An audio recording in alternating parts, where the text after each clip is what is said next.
morning pala sa mga mommies na nanonood sa ibang bansa via Kapatid TV5. Wow, yes. Ano mga mommies, stress pa ba kayo? Don't worry kasi sabay-sabay natin tatanggalin ang mga stress ninyo. Eh bakit ba kayo nasistress, mommy? Tumaas ba ang bilihin sa palengke? O kaya naman ang kuryente?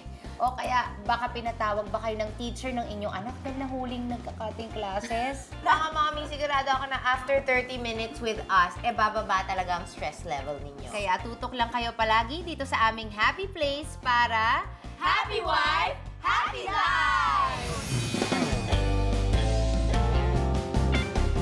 Happy si wifey, happy si mommy, ang kids at baby, pati si hubby. Oh, happy place every day. Happy wife, happy life. Happy, happy, happy, a happy morning to you.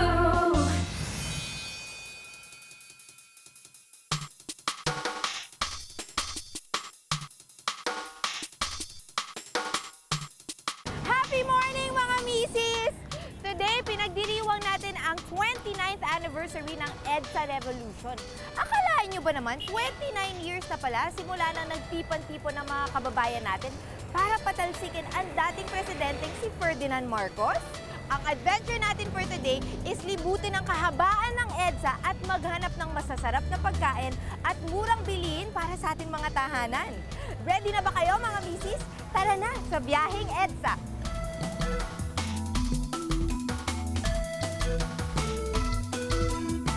Para! Kuya! Pasakayin mo kami! Stop! Ayan! Tara na! Pwede sa makain? Ayan. Hello! Ang dami, punong-puno.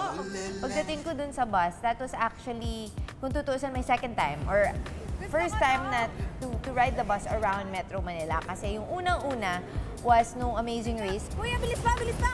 Bilis pa! Bilis pa!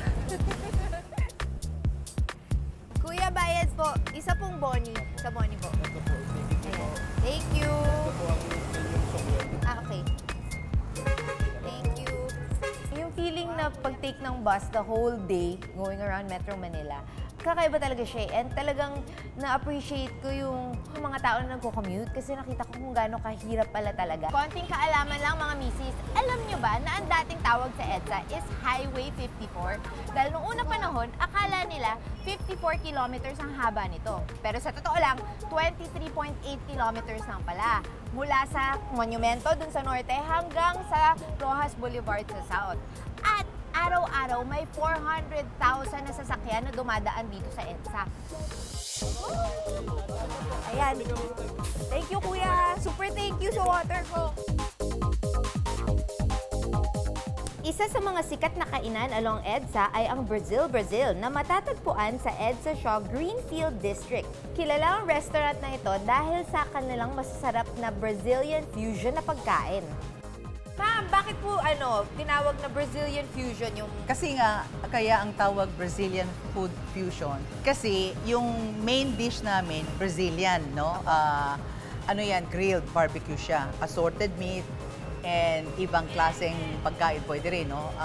Iba-barbecue. Maliban sa Brazilian na pagkain, meron din kami na Chinese. At saka Filipino cuisine.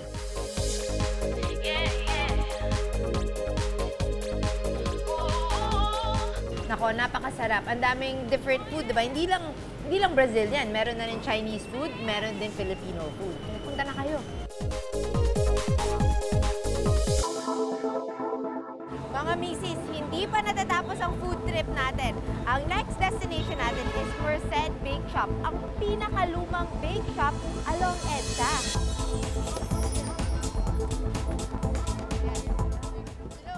Mas maraming tao kaninang lunchtime, pero ngayon hindi pa rush hour, so at least meron tayong upuan. Alam nyo ba, na sa kahabaan ng EDSA, meron 31 malls. Imagine, 31 malls, tayo talaga mga Pinoy na napakahilig mag-shopping. Baba ng piso natin! Tara! Let's go!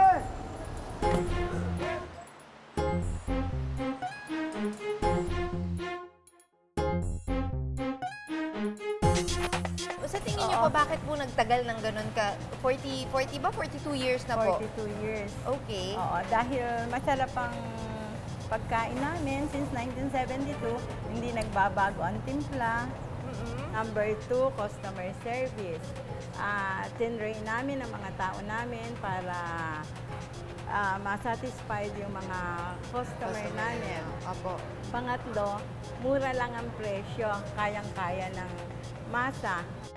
Ilan sa mga binabalik-balikang specialty ng Merced Bake Shop simula pa noong 1972 ay ang ensaymada, chicken empanada, brownies, at chocolate beehive.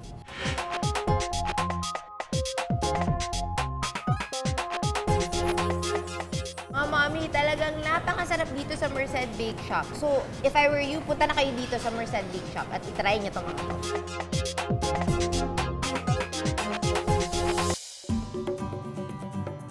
Ayan mga mommies, tapos na ang ating food trip. Ngayon naman, mag-shopping tayo. At ang last stop natin ay isang bilihan ng mga murang gamit para sa bahay sa North EDSA. At syempre, kailangan mag-bus na naman tayo, di ba? Para!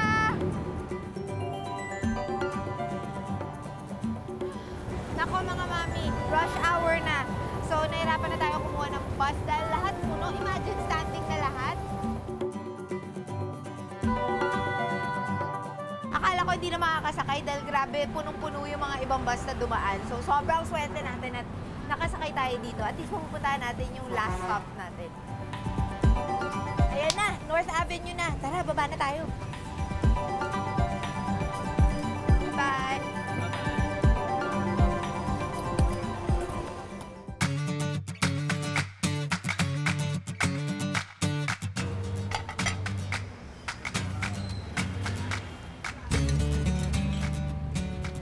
Tignan nyo naman mga misis, makakabili na kayo ng baso for 10 pesos lang.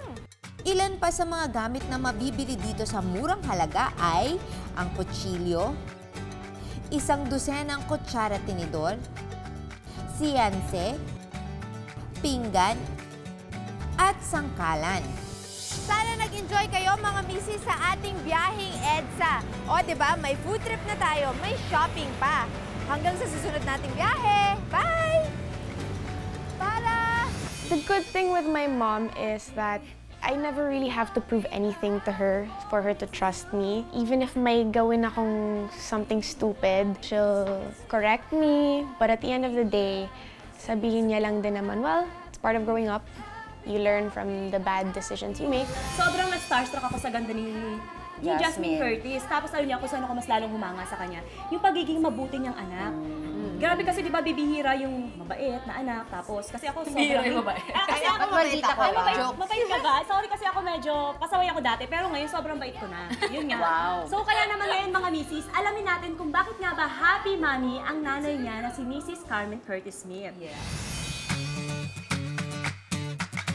Si Jasmine Curtis Smith, isa sa mga hottest stars sa Kapatid Network. Isa lamang ang Wattpad episode na ito sa maraming programa na ginawa ni Jasmine.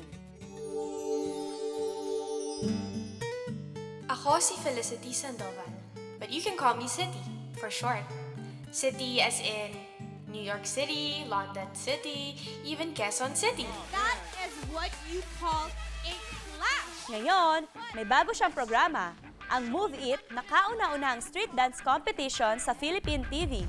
Pero bago siya naging isa sa mga sikat na kapatid stars, nakilala si Jasmine bilang kapatid ng star na si Ann Curtis. Mula sa Melbourne, Australia, bumalik si Jasmine dito sa bansa para pasukin ang mundo ng showbiz. Youngest girl si Jasmine ng kanyang mami na si Carmen Ojales at daddy na si James Curtis Smith. Ang ating primetime princess, isang self-confessed mommy's girl at ang kanila raw ultimate bonding ay kain.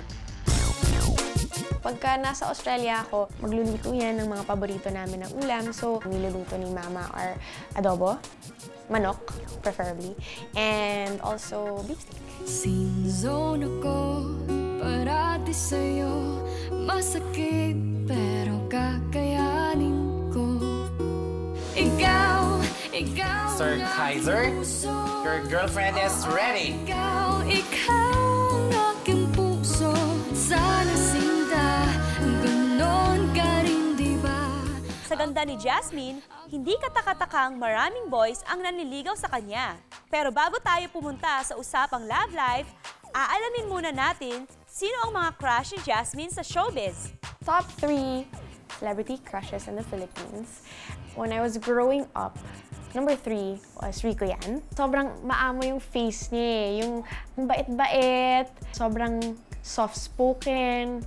Tapos pag may galit yung character niya in a movie, parang intense. Number 2 is Jericho Rosales. Napakagwapo niya at napakabait niyang tao. I met him nung nagka-project sila ni ate, and prior to that, napapanood ko siya in a TV series na super hinangaan ko. Makikita mo sa kanya yung pagkagwapo ng Pinoy. And my number 1 crush when I was growing up was John Prats. To the point na for Christmas, ang binigay sa akin ng friend ko na regalo ay picture niya na naka-frame. Tapos naka-display lang siya dati sa desk ko, sa kwarto ko. Ganon ko siya ka-crush. Tapos tuwing sumasama ko kay ate noon sa work niya, tapos makakasalubong ko siya, kinikilig ako. But when I met him, syempre, kuya na, diba? Kuya na yung tawag sa kanya. And then, yung kilig medyo nababawasan kasi syempre napakabata ko rin noon na kilig-kilig na agad kay John Prats. Pero sobrang crush ko siya kasi idol ko siya sa sayaw. Huwag ka nang mag-deny. Alam ko na. At huwag kang mag-alala. Hindi naman ako magagalit. In fact, anak, I'm really very happy for you. I'm happy finally may boyfriend ka na, anak. Sa usapang puso naman, buo raw ang tiwala ni Mami Carmen kay Jasmine sa mga ganitong bagay. The good thing with my mom is that I never really have to prove anything to her for her to trust me. Even if may gawin akong something stupid, she'll correct me. But at the end of the day, sabihin niya lang din naman, well, it's part of growing up. You learn from the bad decisions you make. Pero wag dibdibin kasi still young. Kumpara daw sa mami niya, mas overprotective pa nga raw ang kanyang ate Ann. Strict si ate. Siyempre, baby sister niya ako. Kahit paano naman supportahan niya ako. Wag mo yan suotin, hindi bagay, or eto na lang, borrow my stuff. So, ano pa rin, kahit na uneasy siya sa feelings niya about what I'm doing or who I'm gonna go out with, okay lang, kasi she wants me to experience din naman yung mga ganun na bagay. Pero ang importante sa lahat, inaalagaan ni Jasmine ang trust sa kanya ng mami niya. Lalabas ako, makipag-date ako, ano lang yan, basta, tandaan mo, artista ka, so kailangan, when you're out, you have to serve as a role model. Rule number 1. No holding hands. Rule number 2. No akbay. Rule number 3. No hugging. And lastly, but not the least, rule number 4. No kissing. At narito ang ilang tips mula kay Jasmine para sa mga kids na gustong mag-gain ang trust ng kanilang parents. It's very important na ipakilala nila yung dinedate nila sa parents nila. That's 1. And 2, show them that you're responsible enough.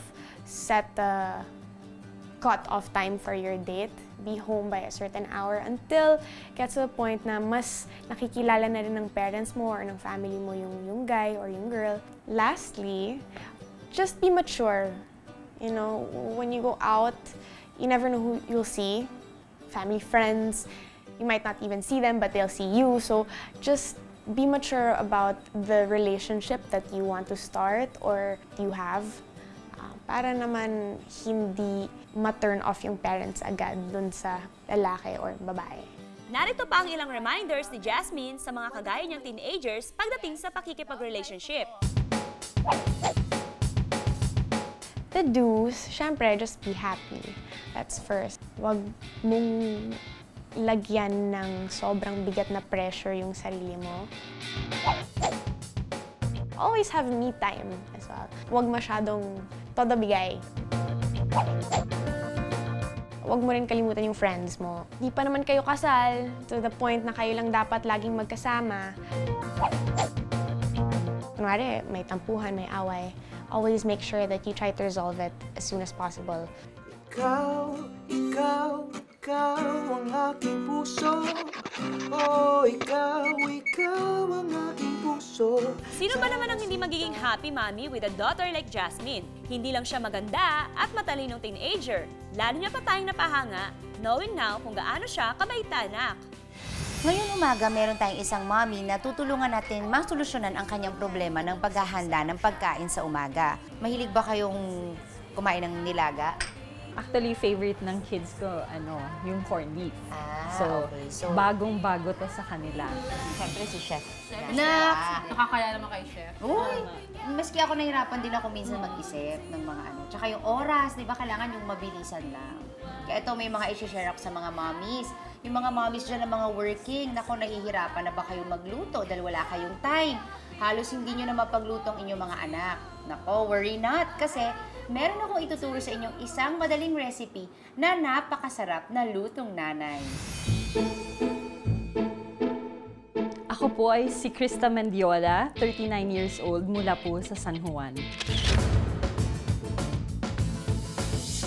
Ako po ay isang consultant sa isang kumpanya. Sa nature ng trabaho ko, lagi ako naghahabol ng deadlines. Lahat ng gawaing bahay, kailangan matapos ko sa umaga bago ako umalis ng bahay. Ako yung type na hands-on mom na yung gusto kong i-prepare at lutuin para sa pamilya ko ay healthy at mabilis. Kaya lang, ang pinakamabilis na pwedeng gawin ay fried. Sana makadiscover ako ng recipe na madaling gawin pero healthy siyang kainin. Siyempre, pagdating naman sa pagkain, hindi naman pwedeng pabayaan ko ang mga misis. Ako, mami, papakailaman ko na yung mga gamit ninyo, ha? Sige. Kasi excited na akong ituro sa inyo ang napakadaling recipe ng corned beef nilaga. Okay, ang ating mga kailangan, mantika, sibuyas, bawang, kamatis, pamintang buo, corned beef, repolyo, konting tubig. At syempre ang ating Knorr beef broth cubes. Isahan na natin, Mommy. So, on na natin yung ating kalan. Okay, so gagawin natin, painitin lang natin yung oil. Mahilig ba kayong kumain ng nilaga? Actually, favorite ng kids ko, yung corned beef. Okay. So, bagong-bago to sa kanila. So, at least medyo with a twist naman ngayon yung ating corned beef, di ba? Ako, ang ginagawa ko kasi inuuna ko yung sibuyas. Para hindi masunog yung ating garlic. So, ganyan, ginigisa-gisa lang siya. Minsan, nakakasawa na rin yung paulit-ulit na lang, lagi na lang piniprito yung corned beef. So, ito, pwede naman pala siya maging part ng sabaw. And then, pag medyo naging clear na yung ating onions, ilalagay na natin yung ating bawang. Yan. Yung corned beef natin mamaya, parang siya na rin yung parang magiging pinakakarne natin. Okay, ito naman, lalagay na natin yung ating kamatis. So, ganun din, gigisa. Ang pagkaka-chop natin sa kamatis, rough chop lang. Bahala kayo kung gusto nyong maliit, yung iba gusto nila yung medyo malaki. Pag liliitan mo, talaga magiging parang part siya nung sabaw. Pwede rin kayang tanggalin yung seeds. Yes, tanggalin natin yung seeds para hindi siya maging mapait, ganyan. Okay, at this point, lalagay na natin yung corned beef. Yan. Super dali lang nito. Tapos, ang bilis-bilis pa niyang gawin. You're also a busy mom, pero at the same time, gusto mo rin mag-serve ng medyo nakakabusog, di ba? So, lalo ito, na pag on the go. So, isa to dun sa mga recipes na pwede nyo pong ihanda kapag kayo nagmamadali. So, Miss Danica, ito hindi madaling mapanis. Hindi. Alam nyo, ang pwede nyong gawin, mommy, is lutuin nyo na siya for breakfast since on the go kayo. Tapos, yung gulay siguro, parang iluto nyo lang, tapos hanguin nyo. Okay. Tapos, pag ready to serve na, initin yung sabaw, tapos ilagay na yung nalutong gulay para hindi ma-overcook. So, di ba? Very perfect para sa mga nagmamadaling nanay. Okay, so ngayon, at this point, ilalagay ko na yung ating tubig. Yan. So, ang ganda nung kulay niya, no? So, nakikita nyo talaga. Parang kumapal din yung ano natin. Yung sabaw. So, ito nga lalagay na po natin ngayon ang pamintang buo. Okay. Kung anong masyadong may nakakagat, kunti lang. And of course, lalagay na natin ang ating Knorr beef broth cube upang mas lalo pang mapasarap ang ating lutuin. Okay, so ganyan lang, mommy. Iboboil lang natin siya ng konti para lang matunaw, tsaka para talagang mas magsama-sama na yung mga lasa. Okay? Bilis talaga. Ang bilis lang, di ba? Tapos at this point, sasamantalahin ko na habang kumukulo siya, lalagay ko na yung ating repolyo. Gagawin ko kasi, di ba nga, parang ang gusto kasi natin is ma-prepare mo na siya for breakfast, tapos iinitin na lang nila. So, syempre, ayaw naman natin yung overcook yung gulay dahil nawawala yung ating mga vitamins dyan sa gulay pag na-overcook. Konting boil lang para hindi naman ma-overcook yung ating repolyo. Ayan na! It's ready! Wow! O diba, ang bilis lang? Tsaka ang bango. Oo. Nakakagutom yung amoy pa lang niya.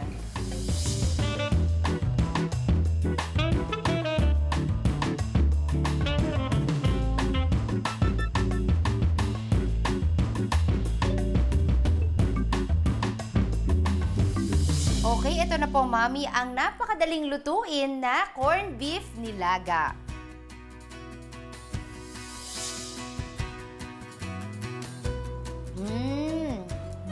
Super! Hindi dala ko yung nagluto. Dahil masarap po ang mga ingredients na ginamit namin. Madinamnam yung soup.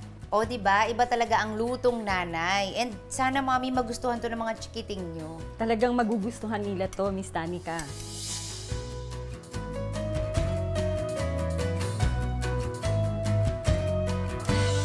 Hanggang sa muli, marami pa akong ituturong mga recipe sa inyo, mga mommies. Ang gagawin namin una is maghahanap kami muna sa Facebook, yung mga nag-message, saka yung mga nag-post sa mga Facebook nila na parang kilala nila yon, yung guy, ganyan-ganyan. So doon muna kami naganap sa social media. Tapos, sumunod nun, nag-isip kami ng mga route nung dinadaanan ng FX. Kuya! Saan po yung paradaan ng FTI?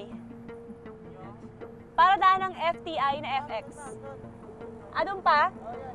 Sige po, thank you, bye! Kuya, saan po yung paradaan ng FTI? Alam mo yung feeling na magtatanong ka sa mga tao, nakakatuwa rin kasi adventure din talaga yung Para kami nag-Amazing Race ulit, dun sa ginawa namin kanina. Kasi gano'n na gano'n kami sa Amazing Race, tanong ng tanong. Parang nasanay na rin tayo magtanong-tanong no? Napakadali lang ginawa namin. Ang mahirap lang talaga kung sino yung hahanapin mo. Wala kang idea kung sino yung hahanapin mo. FX yan? Pa-Ayala Center? Nagtanong-tanong kami doon sa terminal, yung route, yung gano'n. Para kasi gusto namin sana hanapin yung driver. Baka natatandaan niya yung muka. Naghahanap ka ng suntok sa buwan, ba tawag doon? Yung hinahanap mo yung taong alam mong hindi mo makikita kasi hindi ko na matandaan yung face. Natatandaan mo pa ba? Tsaka sa EDSA, ang daming bumubusina. So, hindi alam nung tao na yun kung siya ba ang binubusinahan namin o yung driver niya. Yun, kung saan siya nakasakay. So, I don't think may magkiklaim na sila yun. So, andito kami sa sakayan ng FX, na yung nakita kasi namin doon sa van. Ka ba nakalagay doon? Ayala FTI. So, ito yung FTI terminal. Nandito kami. Pinakamalaking terminal to dito. Sobrang laki. Lahat nandito na bus and Tapos, ito, tricycle, Ayala. jeep, FX, lahat nandito na. Kasi yun yung nakalagay sa van Ayala, Makati. But since wala nga yung FX kasi naubos na daw, so yun. Hindi rin iaalaw ni God na gawin namin to kung alam niyang wala kaming matututunan dito. Kasi kahit alam namin na imposibleng makita namin yon. Imposible talaga makita namin kasi hindi ko talaga matandaan mukha niya. Tsaka hindi namin alam ang pangalan. Tapos yung mga talagang pinuntahan na namin, di ba lahat ng mga FX, wala talaga, hirap. Ayun, so bahala na.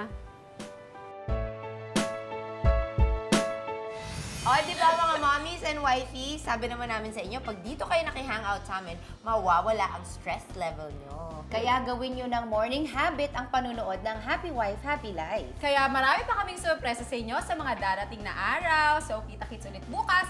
Mga mommy and wifey sa abroad, makibonding din kayo sa amin online. Dahil aabangan namin lagi ang inyong messages at chika. Mas masaya talaga ang morning pag tayo magkakabonding. Ito ang ultimate happy place para Happy Wife, Happy Life! Hi, Chef! Naku, sobrang excited na ako kasi yung mga ingredients na to, pwede palang pagsamahin, pero kung aakalain mo, parang feeling mo hindi sila bagay sa isa't isa. So, Jan, how was the experience of Zumba? It's good. It's good. I really like doing it because I want to get better at dancing.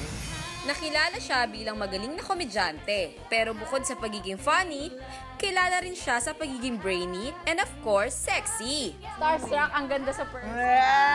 Kasi akong babaeng pangat sa TV pero maganda sa person. Ay, pasok!